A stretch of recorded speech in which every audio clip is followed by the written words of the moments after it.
You don't plead with people to obey the law. That is why it is law. So the Nigerian state as we speak today, in as much as Nigerians are even saying they don't want the tax law, isn't the government not forcing it on the people? Why is it that when it comes to the issue of corruption, addressing corruption, you quickly begin to preach morality? I am not downplaying morality, but the truth of the matter, therefore, the EFCC chairman should do his job. Do you understand me? So it is the responsibility of the state to ensure that when you have suspicious words, you should be prosecuted. It is not the morality or moral preaching, the moral sermon should not be reason why the state governors or some persons, some politically exposed person who have taken money in this country not to be prosecuted. You and I didn't tell anybody to go to office and steal money. We did not. We did not. So the EFC chairman should understand the job. The idea we have, why we have laws, is that it enforces conformity. Law forces conformity because by the time you breach the law, you know the consequence. That's what it is. It is not that you're coming to say, tell your people not to be corrupt. That's not the conversation. The conversation is the Nigerian state exists, and Nigerian state has a lot of institutions that fights corruption. Let the institution do its job. It is not this idea that before you prosecute anybody, you need to have political clearance. But I am not saying that even those that do political prosecution, I am not saying even if it be political prosecution, my own answer or my own question has always been, if you say you're being prosecuted because you left APC, you left PDP, you are an ADC or whatever thing you're saying, the question I only ask is, are you guilty? It doesn't matter the sentiment. If you have taken the state resources, forget whipping sentiment. Go in for it. And it is important that the state does not need to give political consideration or political approval before anybody should be prosecuted. It is in this country that a very senior politician had said that once you join APC, your sins are forgiven. What this means is that you need political approval to prosecute some cases. And I am saying, therefore, that you cannot fight corruption in a country where we need political approval. And this political approval is not only under APC. It is not Tinubu that started it. It has been happening for a very long time. It happened under Obasanjo. It happened under even Goodluck Jonathan. It happened under Buhari. It is happening under Tinubu now. So the misuse of state the state power, and that's why we talk about the independence of institutions. Institutions are not dependent. You need political approval to go pick this person. And it is in this country that we have seen that the former governors, I think the former governor of Plateau State, Joshua Dari, and even the likes of Orji Zokalo, I think I'm not making mistake. The likes of Orji Zokalo. These are persons, we have seen persons who have been granted, who had been convicted for breaching, for going against the law, or for the case of corruption, and they were granted state pardon. So it's not because in development communication, even in strategic communication, citizens are not shaped by what you say.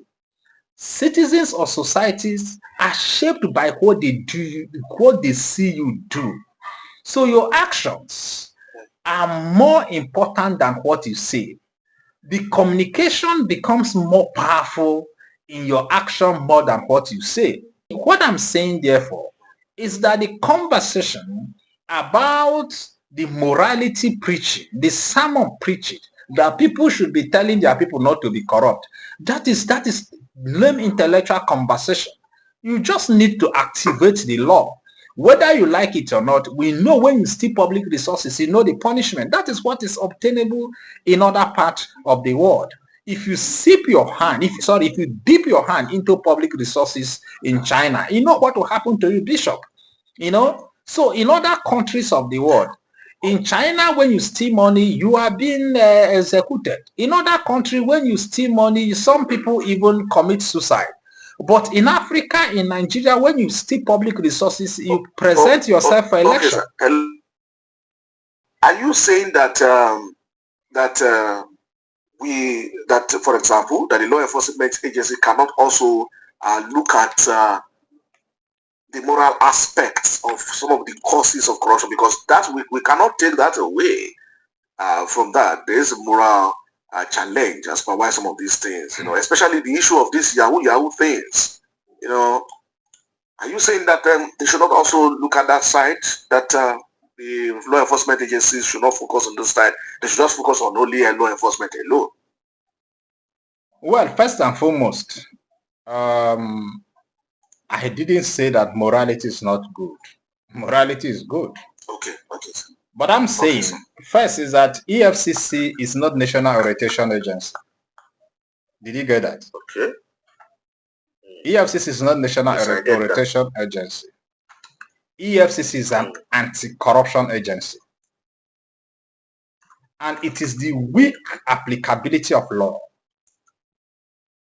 that even make people to start contemplating crime or start contemplating corruption. If the laws are stringent, if we prosecute public officials without waiting for a political approval, if you do an investigation without compromise, even from the side of those who are EFCC members, then everybody will sit upright. How do you expect a society where there are no consequences for corruption? How do you expect such society to see corruption as something bad? Because it is when there's stiff penalty and stiff consequences that people will say, oh, don't do this, because if you do this, there are consequences.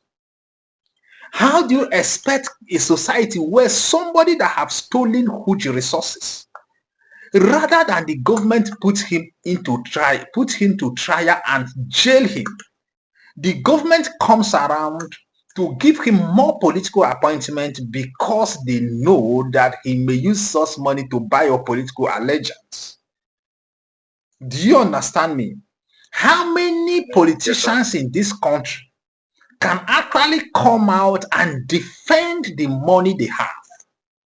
I know some politicians, not even I know, greater number of them were nobody, but today they are multi-millionaires in dollars and pounds, not even in naira. So when the society see this kind of behavior, how are you now saying they should preach morality? If we don't want these laws to function, we shouldn't have put them in place in the first place. Laws are not decorative. Laws are meant to function and achieve social order. But let me conclude by saying, Bishop, laws work because the state, it is what is of the interest to the state that works. You and I, we are seeing, even as the citizens are putting resistance against the tax law, is the state not forcing it on us? Are they not? But when it comes to addressing corruption and achieving social order, the state, all of a sudden, the state turns to remind you that your parents should do the job. So this conversation we are having, pushing state responsibility to the citizens and to the parents, gaslighting citizens, is not what it ought to be. The EFCC chairman is being paid. There are a lot of people who collect salaries in the payroll of EFCC to ensure that the Nigeria become a saner clime. You know, these guys do not only collect salary, they also go for different kinds of training. They should do their job. This is what I'm saying. Don't shift this responsibility to parents who do not even have understanding of what is going on. You don't need to wait for state approval to understand what is going on. That's what I'm saying.